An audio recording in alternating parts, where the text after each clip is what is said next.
Listen to the following talk. My father-in-law scolded me for being lazy and ungrateful in front of my parents. I'm the main breadwinner in the family, not dependent on anyone, and I shouldn't have to put up with this. I'm 34 years old, living with my husband and our 5-year-old son in a house next to my in-laws. Although we live in separate houses, we share the same yard and gate. My son's birthday is coming up, and my husband and I were planning to wait for my brother-in-law to return before having a small family dinner to celebrate. However, my in-laws wanted to invite my parents and my brother's family as well.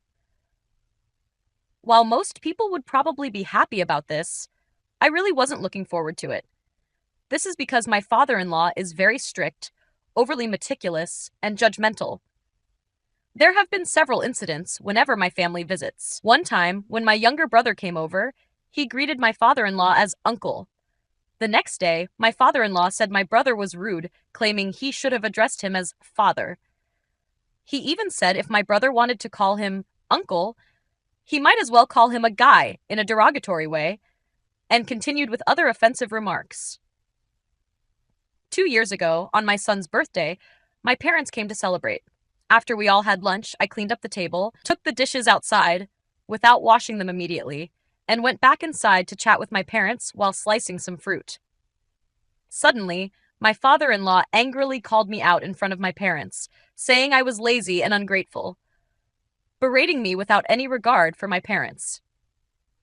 I know my parents were uncomfortable, but they held back. Last year, on my son's birthday, before my parents arrived, one of my sisters-in-law complained that they were always late, making everyone wait, despite it being my son's birthday.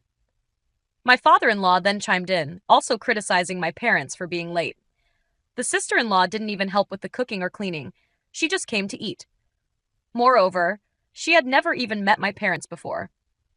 Prior to that, my parents had already informed my in-laws that they needed to pick up my nieces and nephews from extra classes and wait for my brother and sister-in-law to finish work before they could come. It's not just my parents who feel this way. Even my friends have noticed his difficult attitude. Despite the fact that my friends have only visited once in the 5 years I've lived here, when I gave birth and once during Tet, Lunar New Year, he still takes offense. Once, when my husband's friend came for dinner, my father-in-law got upset for no reason and left the table, saying he was going to eat at my uncle-in-law's house instead. I told my husband I don't want anyone visiting us anymore. Just to reiterate, I'm the one supporting this family financially, so I don't see why I have to endure this kind of treatment. Should I speak openly with my husband and ask him to tell his parents not to invite my parents anymore? Part of me wants to bridge the gap between our families, but another part is afraid my parents will have to endure more of these situations. I'd appreciate any advice from readers. Thank you, sincerely. This content is just an example for learning English. Thank you for watching. How do you feel about this video? Please leave a comment below.